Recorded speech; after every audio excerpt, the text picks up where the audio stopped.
बिहार में चल रहे राजनीतिक गहमा-गहमी के बीच में एक बार फिर से जीतन राम मांझी ने एक नसीहत के साथ साथ तेजस्वी यादव को एक संदेश दिया है और कहा है कि अभी भी कुछ नहीं बिगड़ा है, आप फैसले को रोक करके या फैसले को बदल करके सब कुछ बचा सकते हैं।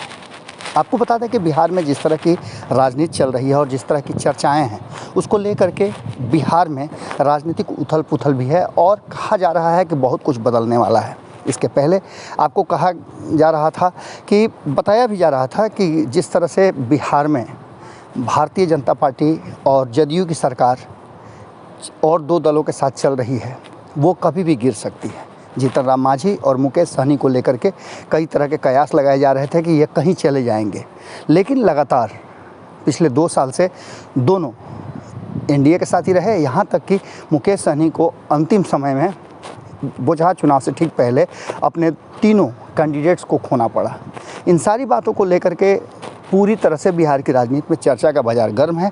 वहीं आपको बता दें कि एमएलसी चुनाव को लेकर के और राज्यसभा चुनाव को लेकर के भी एनडीए के भीतर काफ़ी गहमा-गहमी थी और आपाधापी थी। जीतन राम मांझी एमएलसी के लिए सीट मांग रहे थे, हालांकि राज्यसभा के लिए उन्होंने सपोर्ट ज़रूर किया, लेकिन उनका कहना यही था कि एमएलसी में हमें उम्मीदवारी दी जाए। लेकिन ऐसा लगता है कि ना नीतीश कुमार करने वाले हैं और ना ही भारतीय जनता पार्टी करने वाली है, क्योंकि नीतीश कुमार की सीटें अपने ही कम हैं और भारतीय जनता पार्टी को अपने कई नेताओं को एडजस्ट करना है।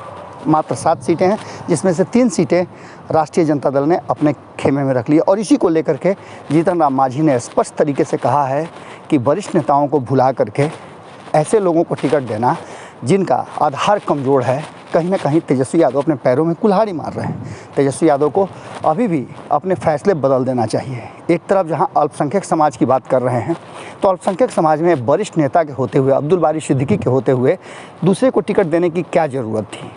वहीं दूसरी तरफ जबकि आपको हम बताते हैं कि कारी शोएब काफ़ी जो मजबूत नेताओं में से हैं, युवा हैं और युवाओं के पर पकड़ उनकी बहुत मजबूत है। लेकिन आप जानते हैं राजनीति है, राजनीति में बहुत कुछ बातें कही जा रही हैं।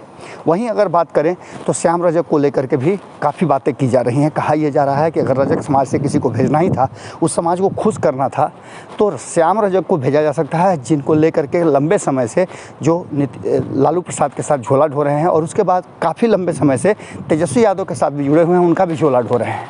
इन सारी बातों को लेकर के पूरी तरह से मृत्युंजय तिवारी का भी नाम उन्होंने लिया है कि मृत्युंजय तिवारी पार्टी के एक समर्पित कार्यकर्ता हैं, सवर्ण समाज से आते हैं, उनके जगह पर किसी दूसरे ब्राह्मण को टिकट देने की क्या ज़रूरत थी। ऐसी स्थिति में बिना जनाधार वाले नेताओं को लेकर के काफ़ी कुछ बातें कही गई है और इस पूरे मामले में एक बात तो तय नज़र आ रही है कि जिस तरह से दानिश रिजवान ने अपनी बातें रखी है, वो स्पष्ट कर रहा है कि अभी भी बिहार की राजनीति में बहुत कुछ बदलने की संभावना से इनकार नहीं किया जा सकता है। सुनिए क्या कहा है दानिश रिजवान ने। देखिए, नेता प्रतिपक्ष तेजस्वी यादव जी ने एमएलसी कैंडिडेट की घोषणा नहीं करी है, बल्कि राजद के वरिष्ठ नेताओं के राजनीतिक डेथ के वारंट पर सिग्नेचर किया है। श्याम रजक को दरकिनार करने के लिए रजक समाज की एक ऐसी महिला को, हाशिए की महिला को उठाकर के ऊपर रख दिया, जिससे श्याम रजक जी का राजनीतिक वजूद खत्म हो जाए। श्याम रजक जी बेचारे मंत्री पद से इस्तीफा देकर के राष्ट्रीय जनता दल में आए थे। वैसे ही अब्दुल बारिक सिद्दीकी साहब के जनाधार को खत्म करने के लिए कारी शोएब को एमएलसी का कैंडिडेट बना दिया गया।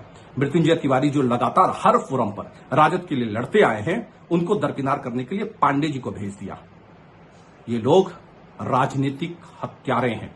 ये राजनीति में राजनेताओं की राजनीतिक तौर पर हत्या करने के लिए जाने जाते हैं और पहली बार ये देखने को मिला है कि कतरनी चूड़ा लेकर के भी ये लोग अब टिकट देने लगे हैं। पहले तो सिर्फ पैसे के नाम पर राज्यसभा और एमएलसी भेजते थे, लेकिन अब कतरनी चूड़े वाले को भी टिकट दे रहे हैं। ये राजनीतिक पाप सिर्फ और सिर्फ राजद में हो सकता है और किसी राजनीतिक दल में नहीं हो सकता है। अभी भी मैं राजद के वरिष्ठ नेताओं से आग्रह करूंगा कि अपनी डूबती हुई नैया को बचाइए, नहीं तो कोई खेवनहार नहीं मिलेगा। अगर ये वीडियो पसंद आई और वह बिहार के राजनीति और बिहारियत से सरोकार रखेनी तो सब्सक्राइब बटन दबा के चैनल के सब्सक्राइब कर ली।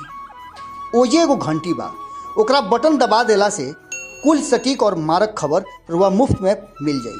अगर रुआ पत्रकारिता के हमनी के नया प्रयोग में सहयोग कर चाहतानी तो ज्वाइन बटन दबा दी। पेटीएम नंबर नोट कर ली 9386816700। धन्यवाद।